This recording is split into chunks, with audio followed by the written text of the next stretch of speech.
Olá, amigos, salve Maria. Sejam bem-vindos a mais um CDB Entrevista, que hoje recebe o professor Marcelo Andrade, autor do livro Televisão, um fast food envenenado para a alma. Professor, seja muito bem-vindo.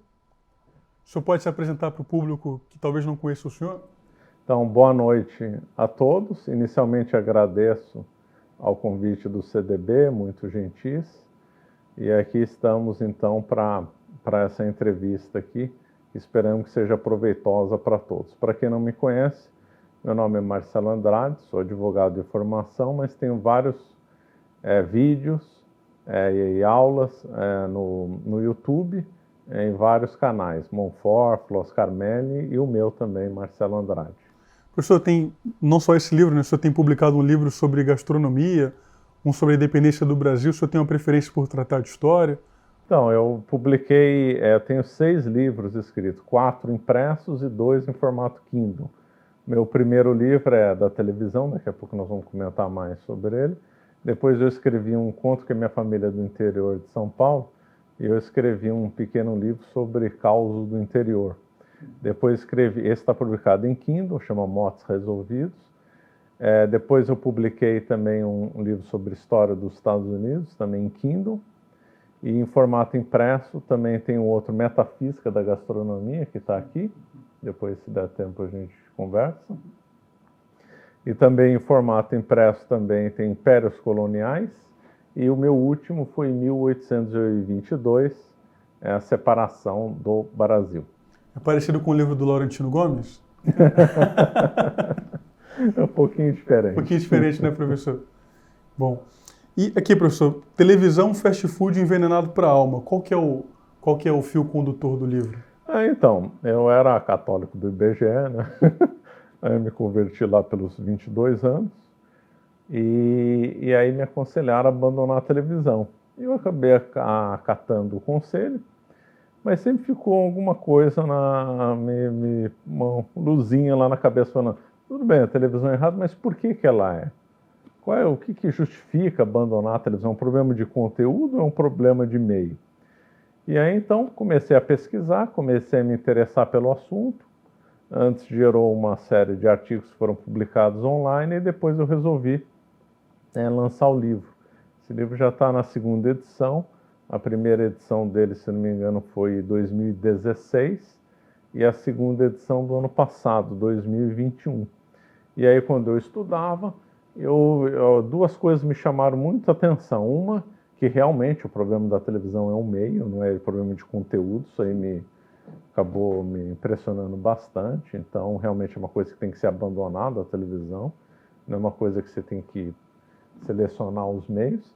E a outra coisa que chamou muita atenção foi as pessoas que entendem muito de televisão, e no Brasil tem excelentes estudiosos de televisão, lá na bibliografia cito vários.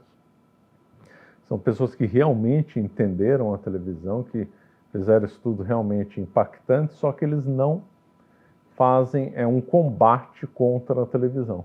Então isso aí foi uma grande surpresa para mim. São pessoas que apontam lados extremamente negativos da televisão, apontam características realmente lamentáveis da televisão, mas infelizmente nenhum deles, que eu saiba, né, lançou um livro assim, abandone a televisão é um mal por causa disso. E aí então eu reuni argumentos, tanto é que o livro é repleto de citações, não é um livro tão comprido, como eu não sou da área de comunicação, né? Minha área é outra, então eu acabei me utilizando muito de citações. Então o livro é repleto de citações desses autores aí que comentaram muito bem sobre a televisão.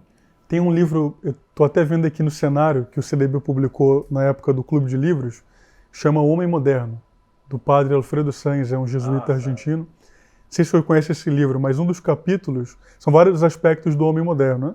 E um dos capítulos é sobre os meios de comunicação em massa. E aí ele faz um ataque à televisão. O livro foi escrito, se eu não me engano, em 1990, posso estar errado.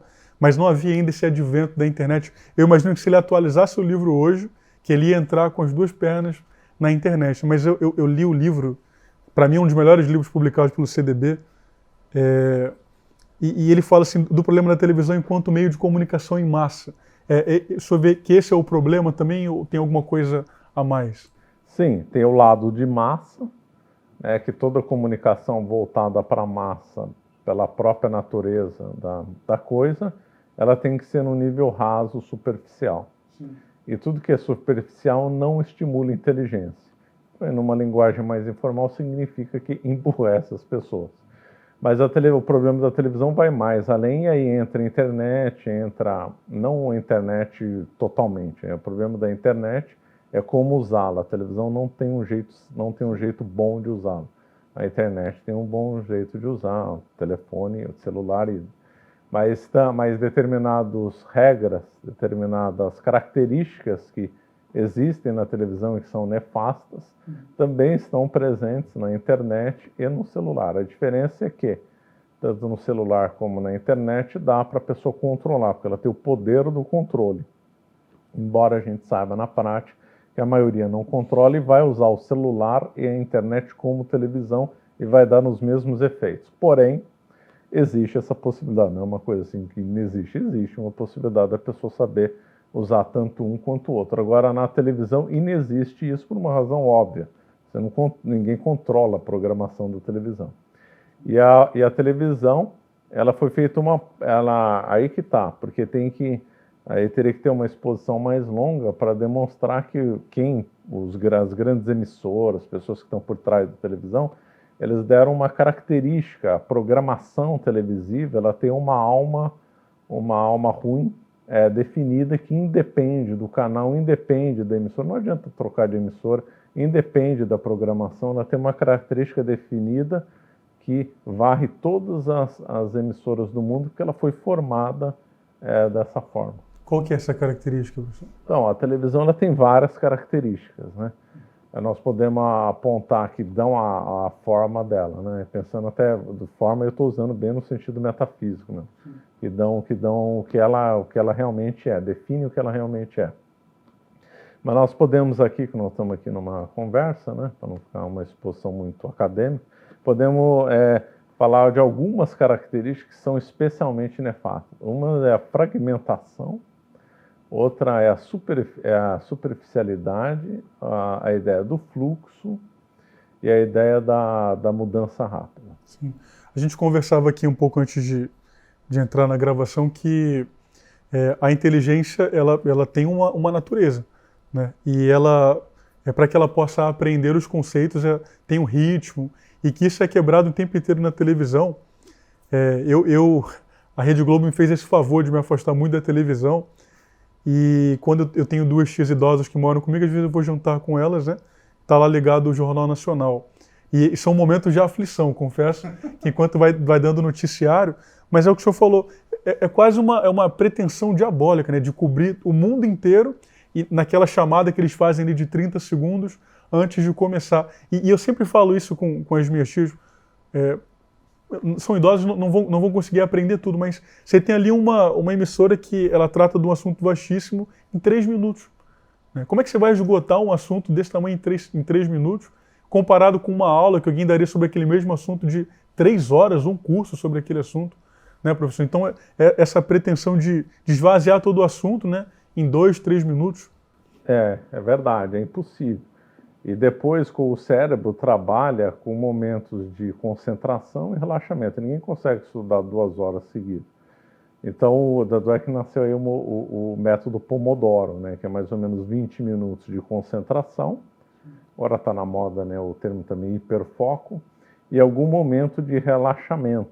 Então, o cérebro, ele opera assim. O cérebro não opera concentrado todo o tempo. Então, se não opera concentrado todo o tempo, a gente vê a televisão com aquele fluxo interminável indo em direção a nós, significa que boa parte da informação não está sendo absorvida. Então, o modo como a televisão trabalha é incompatível com o modo do cérebro. E a televisão também tem outras características, além dessa da superficialidade, que é abordar um tema muito complexo em pouco tempo, que é impossível.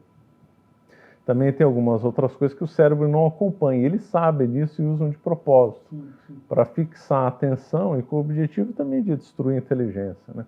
Que lá que você falou também é verdade sobre ela querer mostrar o mundo inteiro. Um autor utiliza a expressão que a televisão ela é total instantânea. Ela quer absorver tudo ao mesmo tempo agora. É isso que ela é. Mas aí voltando a alguma característica disso. Então ela pica informação, não só ela transmite uma informação de baixa qualidade, sem o devido aprofundamento, como ela também pica a informação. Então eu coloco uma informação aqui, coloco outra informação aqui. E ela também usa e abusa de mudança de ângulo exagerado. O nosso cérebro fica mais confortável do ponto de vista de apreensão, né, voltado para a inteligência, com imagens mais estáticas, com as cenas mais demoradas.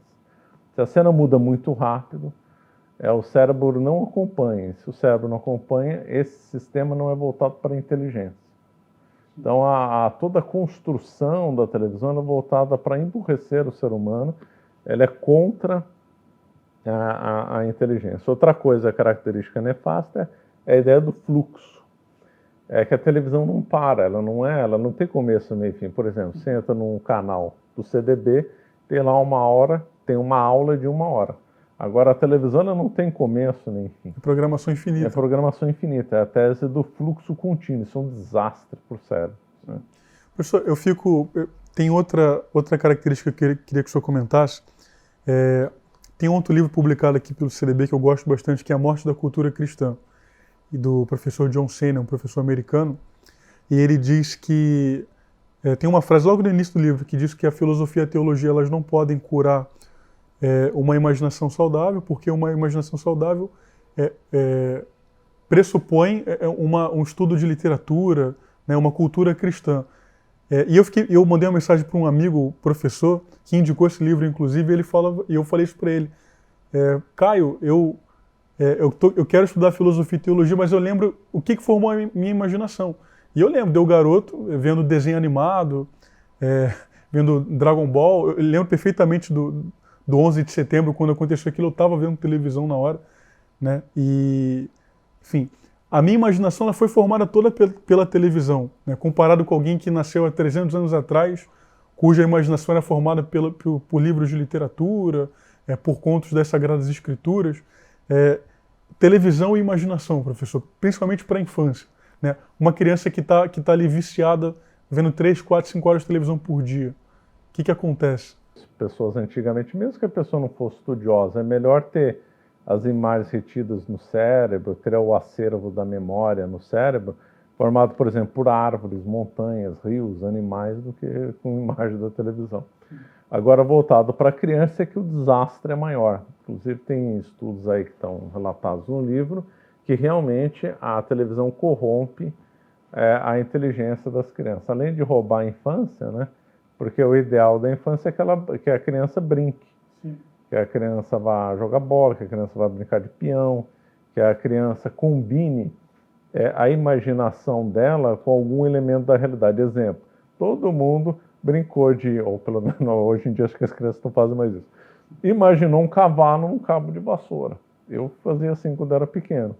O que é isso? Essa é uma coisa perfeita para criança, porque ela tem um elemento da realidade, que é o cabo de vassoura, está ali, e ela usou como aquilo ali, como fosse um cavalo, e ela sai dali pulando. A televisão, ela não tem elemento da realidade. Então, ela não faz uma ponte para a criança correta entre o mundo da realidade e o mundo da imaginação. Ela vai povoar, então, a criança com imagens inúteis, imagens bobas, vai usar todas aquelas técnicas de fragmentação, fluxo rápido que eu falei, superficialidade. É uma coisa que é um desastre para o desenvolvimento intelectual da criança. E como a televisão, tudo é muito, muito bem construído, os que fizeram a televisão são inteligentes, para o mal, claro, aí fica mais fácil vender as coisas, porque como a televisão não opera no nível da inteligência, as pessoas compram mais por impulso, compram mais por um lado, entre aspas, irracional. Então a criança movida por isso na televisão, além de atacar a infância, destruir a inteligência, faz com que ela já se torne consumista de infância, porque ela vai ver um brinquedo num intervalo comercial, e como ela não vai ter o poder de reflexão, ela nem teria naturalmente por ser criança, mas quando é mais adulto você também não tem poder de reflexão frente à televisão, então a pessoa tende a ser mais consumista quando assiste televisão. Olhando do ponto de vista sobrenatural, como católicos, né, é possível, eu sei que mas eu ouvi o senhor, possível dizer que a televisão ela explora fragilidades, né? Ela explora a tendência do homem ao pecado, né? Teve um palestrante que uma vez veio aqui ao Centro Dom Bosco e disse que teve uma conferência de estratégias de marketing em São Paulo e o tema da conferência de um dos palestrantes era relacionado com os pecados capitais. E mostrava como cada pecado daquele era explorado na televisão. Então, isso é perfeitamente visível isso daí, né, professor? Que eles exploram as fraquezas humanas. Visível, exatamente. Ela foi construída para explorar, especialmente a concupiscência, né, dos olhos, da carne. Então, ela estimula muito a curiosidade do mundo, que é uma coisa que os santos, os teólogos sempre enfrentaram, né? Que o ser humano não deve ser curioso com as coisas do mundo, isso é uma coisa importante, óbvio, né? E o que a televisão faz? É o contrário. A televisão é a rainha da fofoca, de bisbilhotar os outros, né? Novela, telejornal, tudo. Então ele estimula uma curiosidade doentia do que acontece no mundo, né? Nós temos aí, para efeito assim, didático, podemos dizer que as pessoas, normalmente, temos aí mais ou menos 3 níveis, né? Uma visão bem didática. Pessoas que ficam muito fixadas em acontecimento, pessoas que ficam muito fixadas em pessoas, que é o primeiro nível, que é o que a pessoa gasta o tempo. Essas três características de personalidade, acabei esquecendo falando no começo, que é como que ela usa o tempo. Por exemplo, eu estou parado aqui, estou pensando em quê? Estou andando no carro, estou pensando em quem? Então, grosso modo, 3 tipos de pessoas. Quando estão parados e vão pensar alguma coisa, em pessoas. Cai na fofoca. Acontecimento bobo. Caiu um toldo ali na esquina. E um terceiro tipo, que é aquele pessoal que pensa ideias, está pensando, mesmo em trabalho já entra nisso, está pensando que projeto que a pessoa vai fazer, que viagem que ela vai fazer. Essa primeira linha de pessoas não é errado, esse é o que deveria ser o certo para todo mundo. A televisão vai estimular os 2 subníveis, mais rasos. Então vai alimentar a pessoa, quando ela estiver parada, para ou fixar em acontecimentos ou fixar na vida das pessoas. Você pode ver, quando você conversa com pessoas que assistem muito televisão, eles vão ficar focados em 2 coisas só. Ou fofoca, o artista esse fez aquilo, ou acontecimento. É irritante, né? Às vezes você vai em lugares assim, né? Eu não assisto mais televisão faz muito tempo. As pessoas são pautadas na conversa no dia a dia porque o que a televisão falou antes. Então, por exemplo, a televisão falou que teve um acidente de carro no Japão que matou 10 pessoas. Que interesse nós temos? Pena daquelas almas, tudo bem. Mas que interesse nós temos com um determinado assunto? Você precisa gastar tempo para isso? Ficar obcecado com acontecimentos? Tem umas programações tão idiotas que chega... a gente pensa, né? Meu Deus, como que isso consegue dar audiência? Não sei se hoje ouviu falar nesse programa, Big Brother. Coloca um monte de pessoa numa casa, né? E aí e vê o que aquelas pessoas, o que vai sair, né, daquele convívio social. E é impressionante como que isso depois pauta o dia do Brasil. A última pessoa que venceu o Big Brother, com certeza não venceu porque era uma sumidade intelectual, uma mulher chamada Juliette, né? Enfim, venceu o programa. Talvez isso vai até viralizar essa conversa aqui depois disso. E é engraçado que tem uma universidade aqui no Rio de Janeiro popular, bem conhecida, que é a Estácio. E a garota propaganda da Estácio é a Juliette. Mas ela não fez carreira acadêmica, ela não construiu, não é professora, não é nada. O senhor está entendendo o nível de loucura, né? Então acho que entra muito no que o senhor falou da curiosidade, né, da fofoca. Pessoas que se fixam, né, numa personalidade. Tragédia, né, professor? Tragédia. Bom, eu não sabia disso, né? Aí daqui a pouco vai sair, hein? CDB patrocina conversa sobre Big Brother. Espero que não. Então, sobre o Big Brother eu também comento, eu nunca vi. Quando começou essa história de Big Brother, eu já não assistia mais televisão. Mas aí os analistas dizem que, alguns dizem que esse é o pior da televisão, é o Big Brother. E um define o Big Brother como desgusto chocante, né? Uma palavra do italiano. Porque é uma coisa que choca pela vulgaridade, pela sujeira e tudo. E isso aí, como você falou muito bem, a coisa está tão entranhada na sociedade que uma faculdade vai usar aí uma pobre coitada, sei lá quem, que ganhou um prêmio que não tem nada a ver com intelectualidade, né? Como um chamariz, né? Uma coisa assim assustadora. Realmente é impressionante. Professor, eu tenho um defeito, eu consumo um programa de televisão, confesso para o senhor, chama futebol. É. Eu lembro que em 2018 eu falei assim, não vou parar de ver futebol, não vou acompanhar. Daí em 2019 o Flamengo começou a ganhar de todo mundo, eu voltei a assistir. O Flamengo joga. Quem acompanha futebol vê 2 vezes por semana, geralmente quarta e domingo. Ou quinta e domingo, ou terça. Sempre, o time joga 2 vezes na semana. O senhor falou que tem um método, né, que a gente estuda, né? Ninguém estudaria 2, 4 horas seguidas, não conseguiria absorver tanta coisa.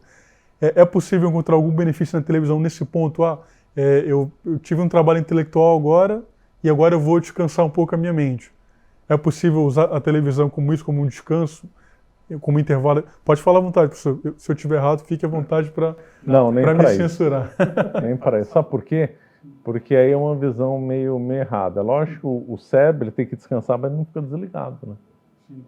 É impossível a gente dizer só quando a gente está dormindo ou está internado e aí está sob efeito de coma. Mas fora isso, o nosso cérebro continua funcionando. O cansaço não colide com o conceito do cérebro tem que descansar ou tem que estar desligado. Então a televisão, quer a gente queira ou não, quer a gente esteja em estado de lazer, como se diz, ou querendo descansar e for assistir televisão, a televisão vai atacar a nossa inteligência. Então isso aí não pode ser usado como desculpa. O que é um passatempo seguro hoje, professor? Bom, então aí eu vou basear no Pierluigi Piazzi, né? E outros que comentam. Normalmente o cérebro, é lógico que a atividade intelectual cansa e tal, mas às vezes a gente acha que a gente está cansado de tudo, não é? Está cansado de um tema. E se variar, aí não fica cansativo. Exemplo, xadrez. Então dá a impressão que a pessoa que estudou muito, leu, não consegue jogar um xadrez, às vezes está errado. Porque ele cansou, esforçou a inteligência de um lado, não de outro, né? Então eu acho que teria passatempos muito mais inteligentes para ser feitos, né? Conversar, que as pessoas, famílias não conversam mais. Tem jogos melhores para fazer, por exemplo, xadrez, que é um jogo excelente, de altíssimo nível, e que poderia ser usado mais no lazer das pessoas. E depois tem também um problema do mundo urbano. Quem vai na zona rural, o lazer se mostra como muito mais saudável e evidente. Andar a cavalo. Na minha infância, por exemplo, mesmo em São Paulo, jogava futebol na rua. Então, andava de bicicleta na rua. Então, o passatempo dos jovens era saudável. Então, quando ele cansava da escola, quando ele tinha um momento de relaxamento, ele ia para a rua, brincar com os amigos, jogar bola, jogar berra. Aqui no Rio de Janeiro chama bete ou taco? Taco. Então, eu jogo taco. Então havia isso. Aí agora tem um conceito muito de ficar dentro de casa. Videogame também é uma coisa horrorosa, porque tem a mesma... Só que a televisão é pior que o videogame. O videogame você ainda tem controle, a televisão não. O que difere muito a televisão desses outros instrumentos modernos é a falta de controle. A falta de controle é uma coisa nefasta, né? Você fica controlado, você não controla nada, né? E aí então... É uma pena, né, que a sociedade moderna já favorece esse tipo de atividade, como televisão, e está desfavorecendo essas atividades sadias. É uma pena. Sim. Eu ia comentar justamente sobre isso, né, porque eu tenho 28 anos de idade. Eu lembro de quase todo dia estar jogando na rua, chamando aqui no Rio de Janeiro de golzinho. Pega o chinelo, abre ali um gol com 5 passos. Do outro lado também 2 contra 2 jogavam ali. Hoje eu não vejo isso na rua, né? Por quê? Muito provavelmente porque as crianças estão em casa ou jogando videogame ou ainda mais provável nas redes sociais, né? O celular não serviria como um descanso, né, para a televisão. Não sou mais viciado em televisão, vou me viciar em celular. Também não. Vai trocar um erro pelo outro, né? Não, mas eu uso celular profissional. Eu também uso celular profissional, só que eu tenho 1 hora. Não fico lá o dia inteiro vendo. Agora tem gente que fica o dia inteiro nas redes sociais. Então ela entrou no conceito de fluxo da televisão. As redes sociais, elas são fragmentadas, né? De propósito, elas têm uma estética parecida com a televisão. Muito parecida. E aí vão tender a atacar a inteligência, o emburrecimento, etc. E tal.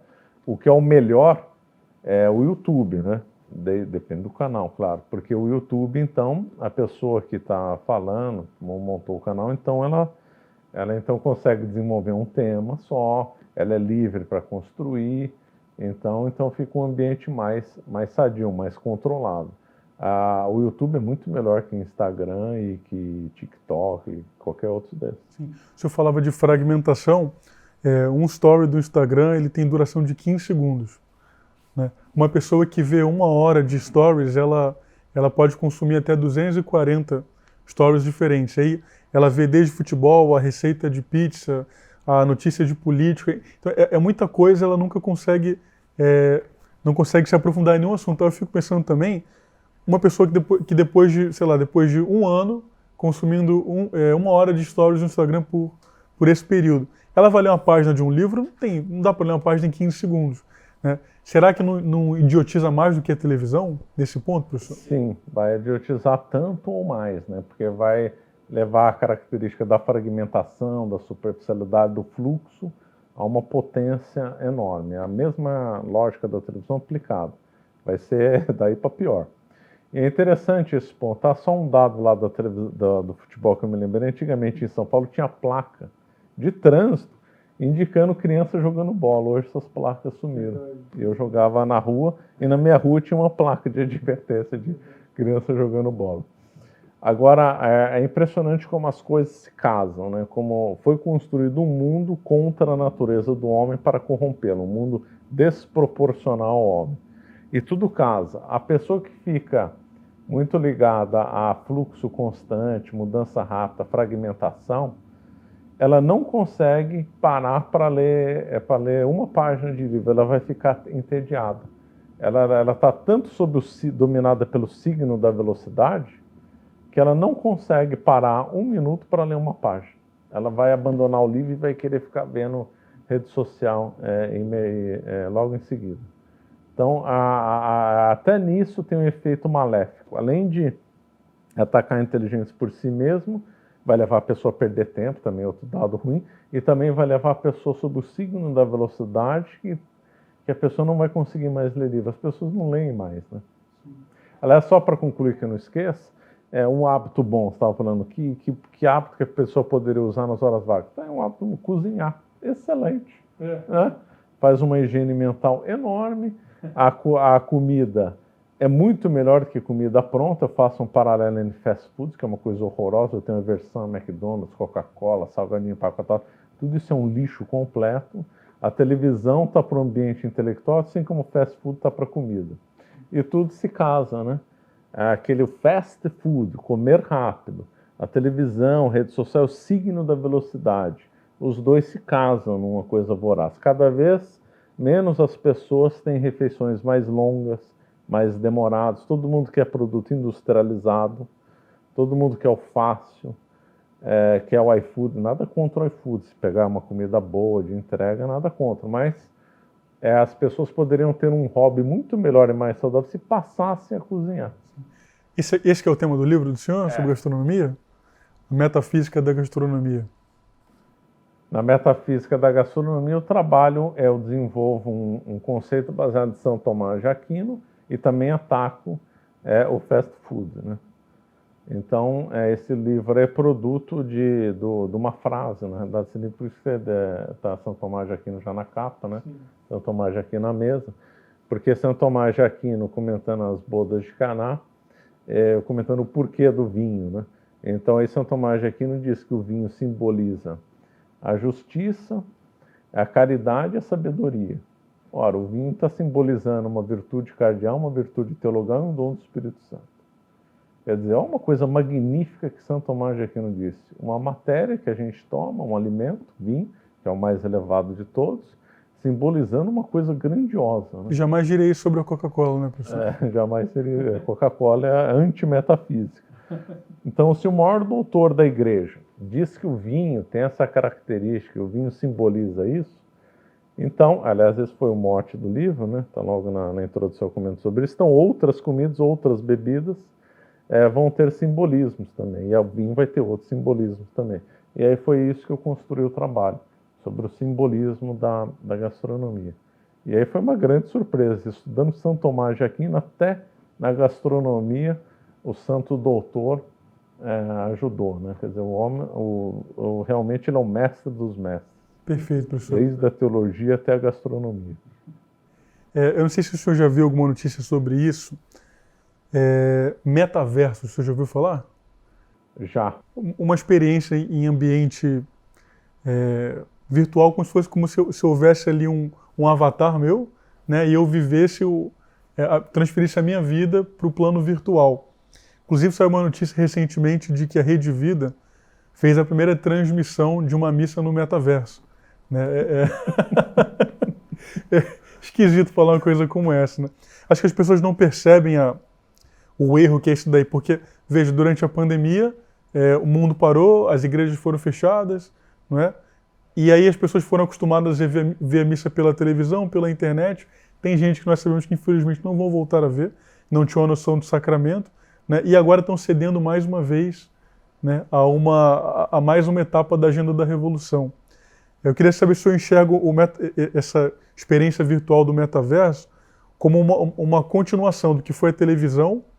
Né? A televisão causou um mal, talvez a internet tenha causado um mal pior. E essa experiência virtual, né? Essa virtualização da vida que veio... Eu tenho a impressão de que a pandemia ela impulsionou isso, né? A virtualização do trabalho, a virtualização da missa, da vida espiritual. O senhor consegue ver alguma relação? Sim, o que eu sei de metaverso é da palestra de um amigo meu no canal do Floss Carmelli, aliás, muito boa, vale a pena assistir. Qual que é o título da palestra? Acho que é Metaverso e o autor é Tadelli, José Carlos Tadelli, né? Está lá no Floss Carmelli. Então, o metaverso, ele é uma radicalização da televisão, porque a televisão ela cria uma vida... Olha que esses termos eram usados na época que o pessoal nem sonhava em metaverso. Então, dá a impressão que eu vou falar agora é a descrição do metaverso. Não é a descrição do que se falava da televisão. Que a televisão cria uma vida vicária, e a televisão cria ambientes virtuais, e a televisão combate a realidade. Parece que eu estou definindo o metaverso. Isso aí já está na televisão, não da forma tão desenvolvida como o metaverso, mas já está lá. A gente reparar bem, ambientes de estúdio, esse aqui tá bom, né? Cores reais, poltrona, tudo. Mas se a gente vê ambientes de telejornais, eles são artificiais, isso é feito de propósito. Não é porque alguém lá acordou, vou pôr azul ali. Não, isso é tudo estudado, cor é tudo estudado. A televisão, ela se volta para você sair da sua realidade e ir para um mundo fictício, né? Um mundo que não existe. Então ela tem esse duplo efeito de atacar a nossa realidade, né? Primeiro, quando a notícia é tão mal apresentada que alguns dizem que é a teoria do não acontecimento. Eles deturpam tudo, que criam um novo acontecimento que não é aquele lá que você pensou. Porque é tanto sensacionalismo, tanta coisa, você vai ver, vai estudar para valer, não é a mesma coisa. Conforme a entonação da pessoa, como é que a voz sai, você controla totalmente, né, a notícia. Então, é para não fugir muito. Então a televisão ela ataca a nossa realidade e cria um ambiente simulacro. E também via a artista de televisão, novela, seriados, etc., ela cria o que se chama vida vicária. A pessoa quer viver naquele personagem, né, dentro da televisão, se fosse possível. E o metaverso é uma radicalização disso, porque o metaverso, de per si, criou um ambiente artificial que não é da realidade. E você pode se projetar dentro dele com um personagem fictício. Então é o sonho de quem eu acho que idealizou a televisão nos anos 50 e 60. Esses pesquisadores aí, talvez até vá pesquisar o que eles estão comentando como metaverso, mas parece que eles já definiram o metaverso com essas palavras quando analisaram a televisão. A gente nunca vai conseguir encontrar o trabalho do senhor no metaverso, então? Não, nunca. Vamos ter que ficar nessa trincheira, então, da internet mesmo, né, professor? Bom, professor, a gente comentava aqui no intervalo sobre o que você chamou de intermediação eletrônica da vida, né, que eu comentei com o senhor que você tem o WhatsApp, por exemplo. O WhatsApp é uma ferramenta excepcional, tem uma ajuda muito grande. Mas eu percebo que quanto mais funcionalidades novas ele recebe, menos contato eu tenho com a vida real. Por exemplo, eu tenho algum amigo que mora em outro estado. Eu comecei a conversar pelo WhatsApp com ele há 6 anos atrás, por mensagem de texto. Daqui a pouco ganhou a funcionalidade da mensagem de voz. Hoje tem até a possibilidade da chamada de vídeo. Qual que é o resultado? Eu acho que é mais difícil, né, de eu fazer um esforço para vê-lo pessoalmente porque tem essa intermediação eletrônica. Então, o senhor vê que isso acontece na televisão também? Então, a televisão também, porque há notícias, por exemplo, muito antigamente você ficava sabendo de jornais ou pessoas falando com você em conversa, olha o que aconteceu e tal.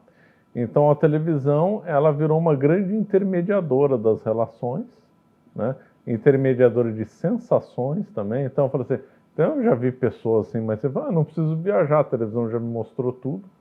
Então ela parece ser uma substituidora, uma intermediadora até mesmo de sensações ou emoções que a pessoa poderia sentir em determinado local. Então, aí desse conceito que também nasceu na televisão, né, o conceito de intermediação também é usado na televisão, foi para o mundo da internet, a internet muito mais poderosa, foi o que você falou.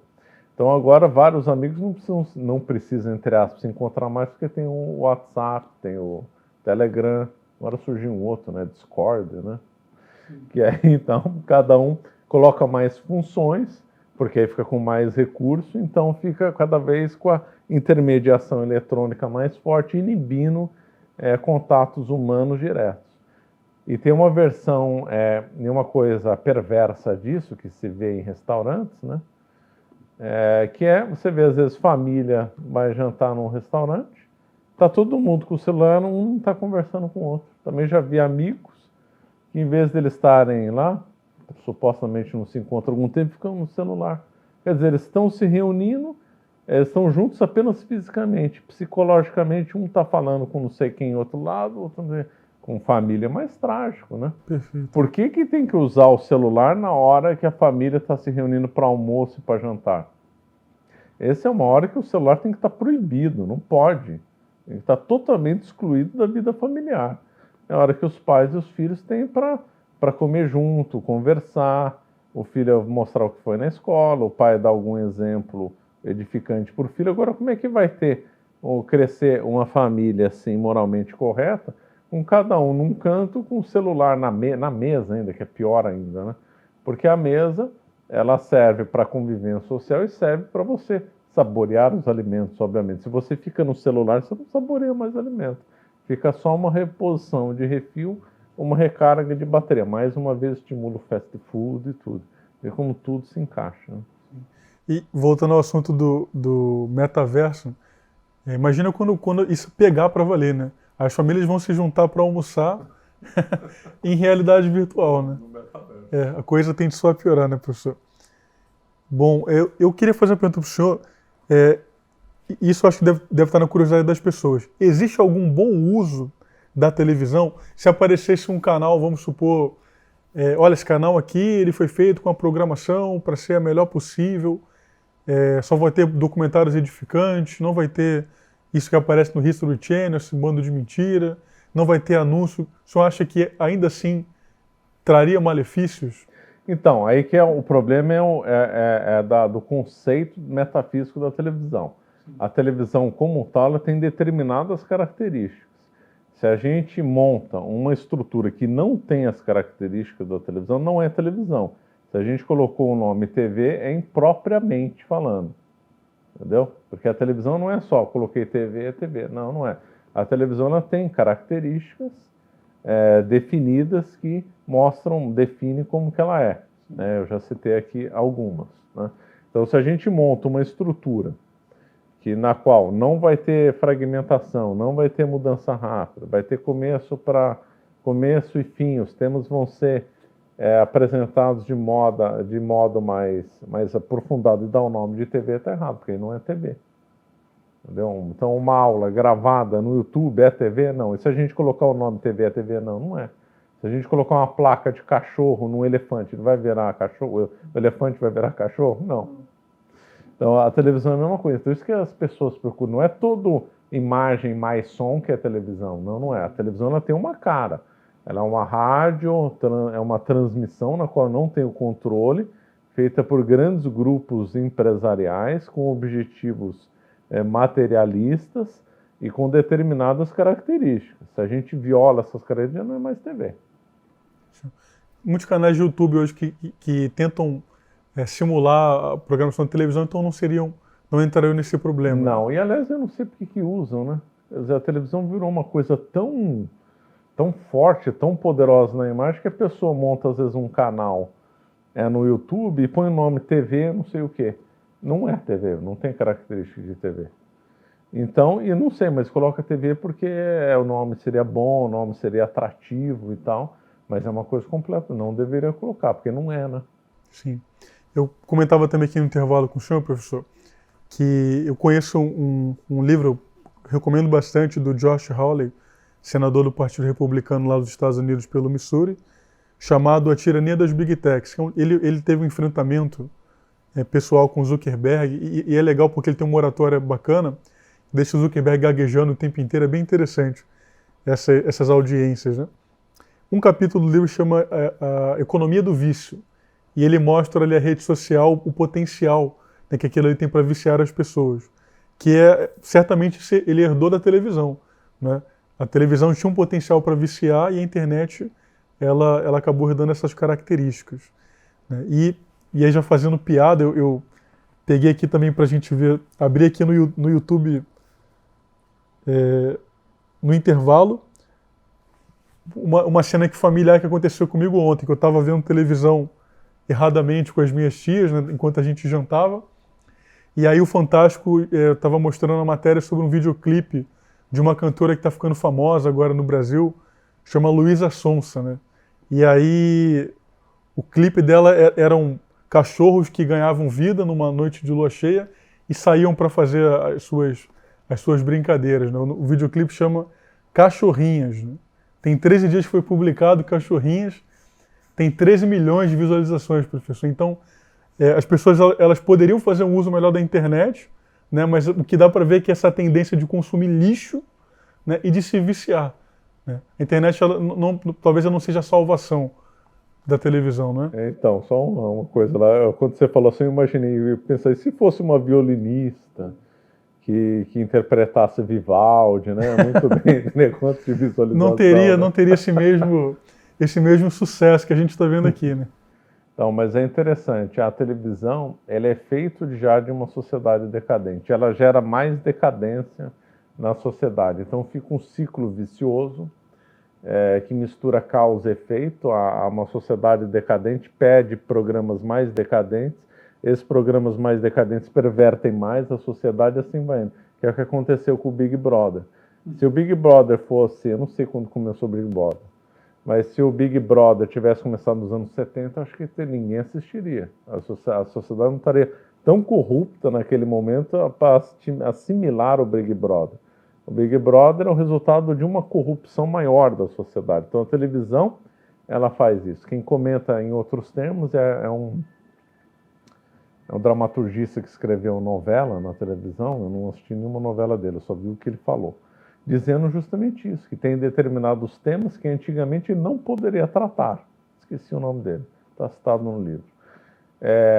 Que ele não poderia tratar, mas à medida com que a sociedade, na visão dele, evoluiu, eu já posso tratar. Então, o que ele está querendo dizer, com outras palavras, que eu acabei de dizer, que a sociedade antes não estava preparada para um nível de corrupção. Ela avançou na corrupção, vem um programa que satisfaz isso, e esse programa já alimenta outro. Eu não sei o que vai vir a mais do que o Big Brother, né? Tem uma aula publicada aqui no canal do Centro Dom Bosco, do professor Luciano Pires, chama Revolução em Telenovela.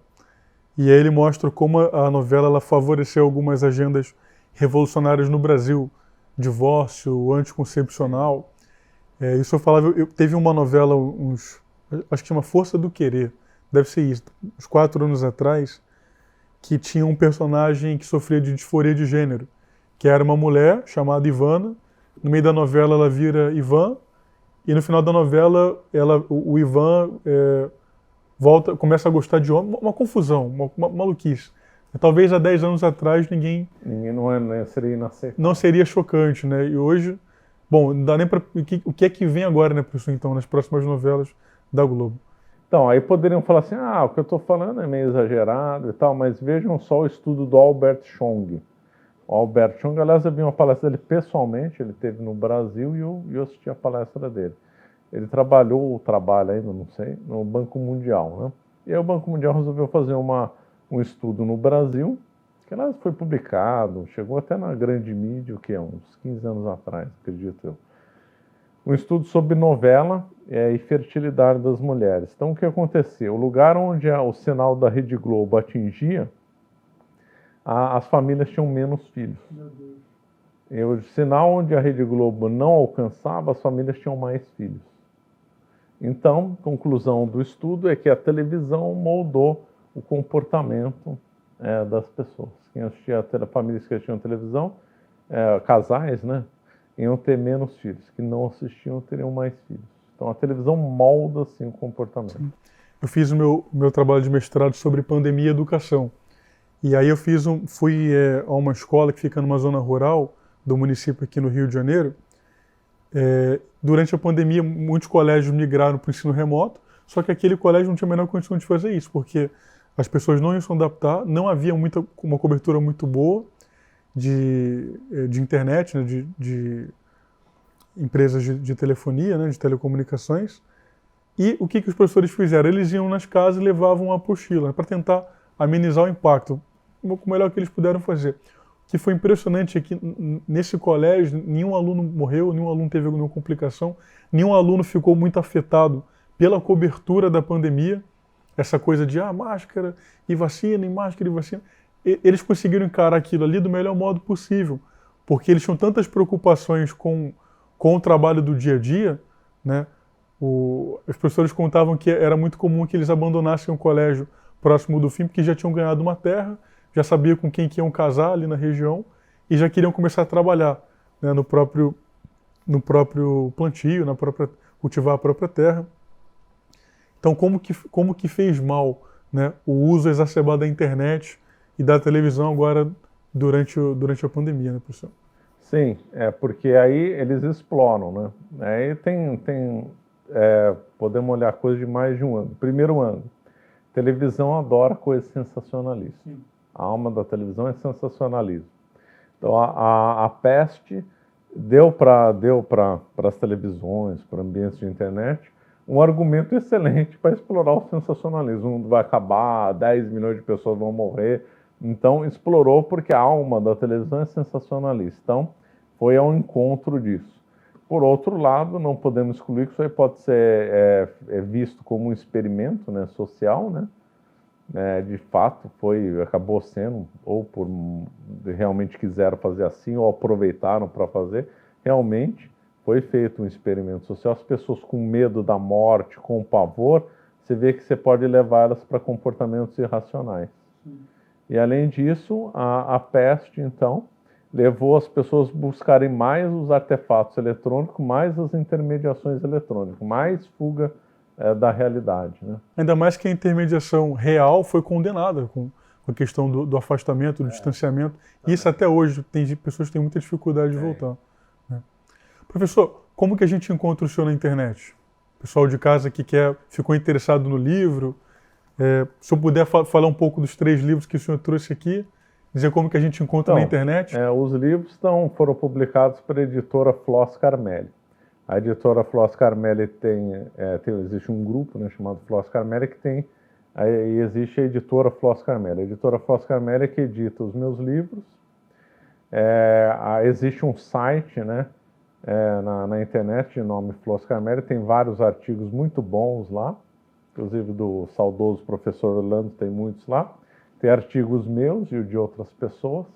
É uma outra coisa, né? O começo da internet, as pessoas liam mais sites. Hoje é só vídeo, né?